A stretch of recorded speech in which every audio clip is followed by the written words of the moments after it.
Assalamualaikum warahmatullahi wabarakatuh. Kembali lagi bersama saya Agel Faberisti. Kali ini saya akan membahas tentang pembelajaran pengantar kewirausahaan. Nah, materi yang saya ambil tentang strategi kewirausahaan. Sebelum masuk ke dalam inti dari strategi kewirausahaan, nah kita ketahui dulu tentang apa sih strategi kewirausahaan itu. Nah, strategi kewirausahaan adalah aktivitas pencarian atau penciptaan peluang usaha dan pencarian atau penciptaan keunggulan usaha yang membangun keunggulan daya saing kewirausahaan dan usaha yang berhasil dan lestari pasti kuat dalam dua kegiatan besar itu. Hal yang pertama kita lihat adalah soal pengelolaan usaha mulai dari perencanaannya. Misi usaha, usulan operasional termasuk rincian dan strategi untuk Anda jadikan suatu daerah kekuasaan. Nah, ini itu termasuk ke dalam rencana atau pola dari usaha Anda ketika ingin membuat suatu usaha atau wilayah yang ingin Anda jalankan. Nah, mari kita lihat dulu tentang fungsi dari perencanaan itu apa sih? Untuk dijadikan sebagai pedoman mencapai keberhasilan kemanajemenan atau keberhasilan Anda sebagai pengambil kebijakan untuk usaha Anda sendiri. Fungsi dari perencanaan itu adalah bagaimana direksi perusahaan menetapkan tujuan yang ingin dicapai dan penyusunan strategi untuk mencapai tujuan tersebut. Nah, planning atau fungsi perencanaan ini adalah salah satu dari 4 fungsi manajemen selain dari fungsi organizing, actuating, and controlling. Rencana pengelolaan harus didesain sebaik mungkin agar terorganisir dengan sempurna. Nah, apabila sudah didesain bisa dijadikan alat untuk diajukan sebagai kebutuhan permodalan. Ada 3 aspek yang harus Anda pahami dalam konsep manajemen keuangan. Yang pertama adalah sumber dana atau keuangan lembaga atau keuangan yang dijadikan modal utama dalam usaha yang dilakukan. Ini terdapat 3 dana. Yang pertama dana internal atau dana dari lembaga, perusahaan atau dana dari Anda sendiri sebagai pemilik perusahaan. Nah, yang kedua ada dana cadangan atau laba yang barangkali sifatnya ditahan. Ini itu digunakan untuk kondisi-kondisi tertentu sebelum Anda betul-betul establish. Yang ketiga itu ada namanya dana eksternal. Dana eksternal ini adalah sebuah sumber dana yang didapatkan dari luar perusahaan. Sebagai contoh adalah investasi dari hutang. Investasi merupakan penambahan modal yang dilakukan oleh orang untuk dan hutang adalah sumber dana yang didapatkan dari kreditur. Nah, yang keempat atau yang terakhir ada namanya dana ventura atau perusahaan yang ingin menginvestasikan dananya kepada perusahaan kecil yang dianggap potensial. Ini itu memberikan alternatif kepada masyarakat untuk mendapatkan sumber dana modal usaha yang lebih mudah dan cepat dibandingkan dengan pengajuan pembiayaan dana modal usaha dari sektor perbankan. Serta ini itu membantu masyarakat yang wilayahnya belum terjangkau oleh lembaga pinjaman keuangan. Yang kedua, terkait dengan perencanaan penggunaan dana yang termasuk dalam kategori sejak awal.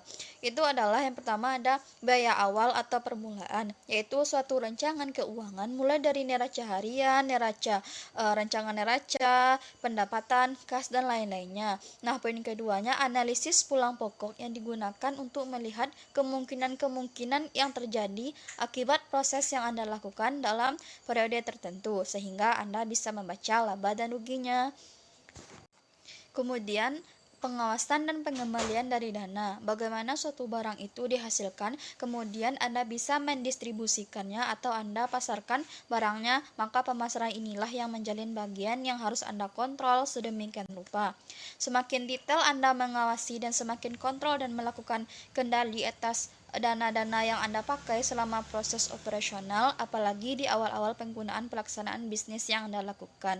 Nah, hal-hal yang perlu Anda lakukan, hal-hal yang lain adalah hal-hal yang berkaitan dengan pemasaran, yaitu bagaimana suatu barang yang Anda jalani itu bisa didistribusikan atau bisa dimarketkan di kemudian hari. Pemasaran ini bisa Anda lihat dari 5 aspek. Yang pertama mulai dari kebutuhan konsumen dan keinginannya atau selera customer. Yang kedua untuk menghasilkan barang dan jasa atau menghasilkan produk. Nah, yang ketiga ada kecocokan harga atau areal. Di kecocokan harga atau areal ini contohnya Anda menjual di suatu perkampungan, tidak mungkin karena harga yang Anda tawarkan itu tinggi, maka Anda harus melihat bagaimana sih keuangan orang yang ada di kampung. Nah, sedangkan yang di di kota, Anda juga bisa melihat bagaimana keuangan atau pendapatan yang ia dapatkan. Nah, bagaimana pula cara dia untuk membelanjakan harta yang dia miliki, seperti dia ingin barang-barang yang branded, barang-barang yang mahal, yang bagus. Nah, di sana atau di kota itu bisa Anda mahalkan atau Anda naikkan sedikit harga-harganya. Nah, yang keempat ada pendistribusian barang atau penjualan barang. Nah, yang kelima ada promosi. Nah, di bagian promosi ini Anda bisa melakukan promosi melalui internet ataupun jejaring sosial lainnya. Nah, promosi ini sangat mudah, bisa contohnya Anda letakkan saja di bagian seperti Instagram, Twitter, Facebook, dan lain-lain. Nah, apabila orang tertarik untuk membeli produk yang Anda tawarkan, maka melakukan promosi ini berjalan dengan baik.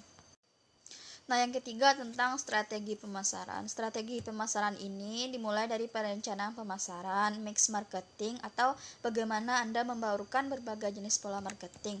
Nah, yang ketiga ada kiat pemasaran atau usaha yang baru. Terdapat 3 hambatan utama bagi seorang pewirausaha pemula. Yang pertama adalah how to start the business atau memulai usaha.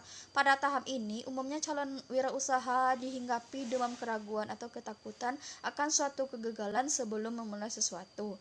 Ia masih ragu dalam hal hitung-menghitung risiko dan studi kelayakan usaha sampai ia memutuskan untuk memulainya.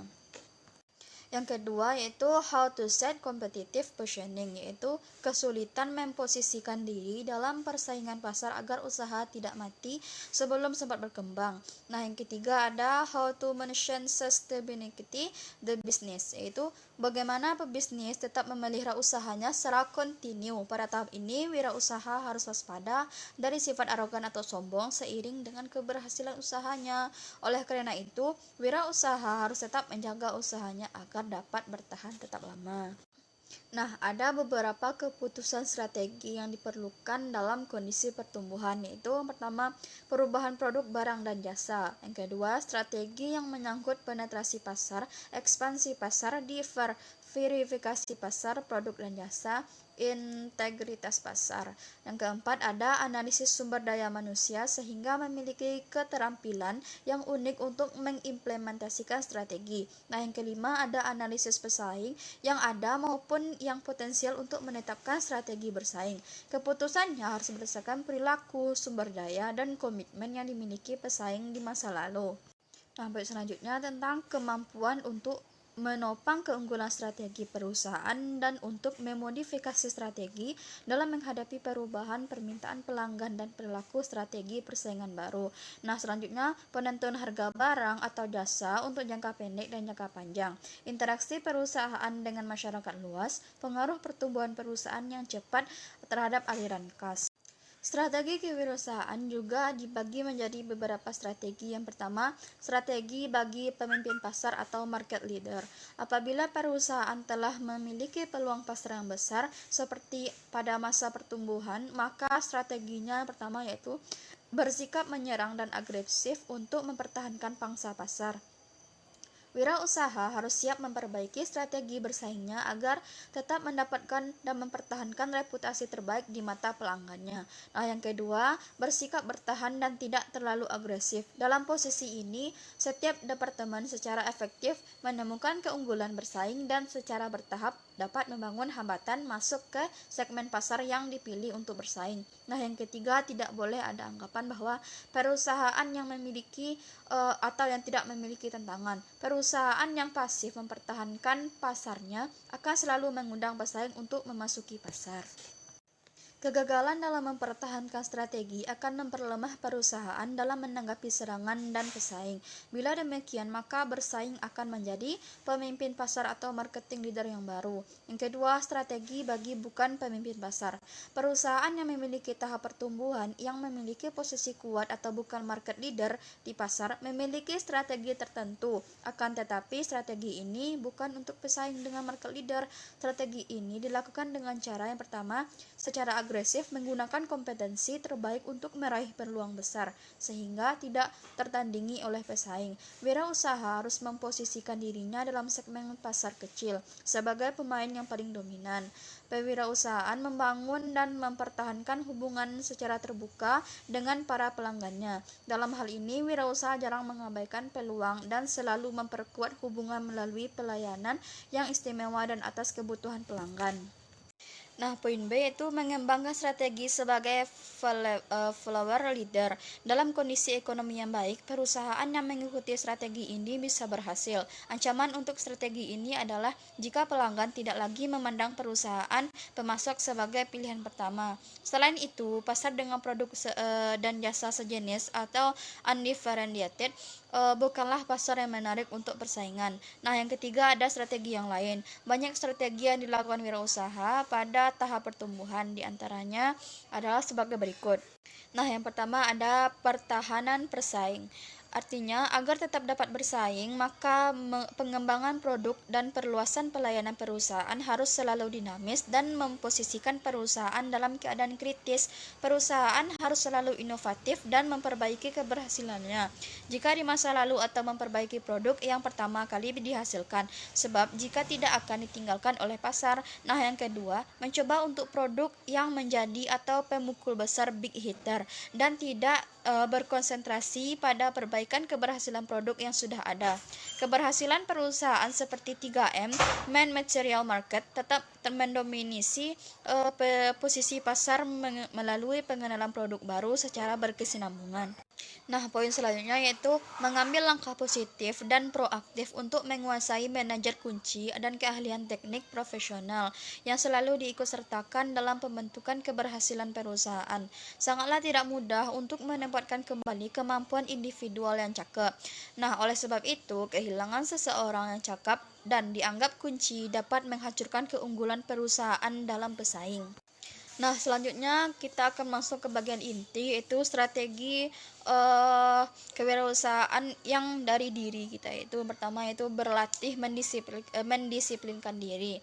Disiplin diri itu adalah kemampuan untuk membuat diri Anda mampu melakukan dan meraih tujuan. Apa yang harus Anda lakukan ketika Anda harus melakukannya dan Anda merasa suka dan tidaknya. Nah, setelah Anda menemukan apa yang Anda inginkan, langkah selanjutnya adalah menentukan tindakan harian Anda. Anda mungkin tidak suka bangun pagi untuk bermeditasi, tetapi jika itu membantu Anda melonjak maju, itulah yang dilakukan. Nah, jadi tetapkan kalender Anda untuk tindakan sehari-hari yang membantu Anda memperkuat fondasi bisnis Anda. Nah, ketika menjadwalkan waktu Anda, tanyakan pada diri dulu apa yang perlu Anda pelajari untuk mencapai tujuan wirausahaan Anda. Misalnya, Ellen Rivera atau CEO Grup Rivera berkomitmen untuk satu acara industri seperti kuartal. Ini akan membantunya bertemu inovator lain dalam industri dan mengembangkan hubungan bisnis yang kuat. Nah, yang kedua yaitu meminimalkan gangguan. Ponsel pintar dan media sosial telah mempengaruhi dunia bisnis secara signifikan. Namun, ini juga menciptakan gangguan yang cukup, sehingga sulit bagi Anda untuk tetap produktif sepenuhnya. Anda perlu belajar bagaimana cara memutuskan gangguan di sekitar Anda. Untuk waktu yang tertentu, Anda dapat mencoba mematikan internet dan telepon untuk fokus pada tugas yang ada. Nah, rahasia lain untuk tetap fokus adalah menjauhkan diri dari hal-hal negatif. Gejolak yang mengkhawatirkan dan emosional yang diciptakan oleh seseorang, pengalaman dan lingkungan negatif dapat dengan mudah mengalihkan perhatian Anda dari tekad Anda. Anda perlu mencekal orang-orang yang mengingatkan Anda tentang kekurangan Anda di masa lampau atau sedikit prestasi Anda di masa sekarang. Jenis orang seperti ini tidak akan pernah membantu Anda mencapai hal-hal hebat dalam bisnis Anda. Nah, yang ketiga yaitu tetapkan sasaran harian cerdas.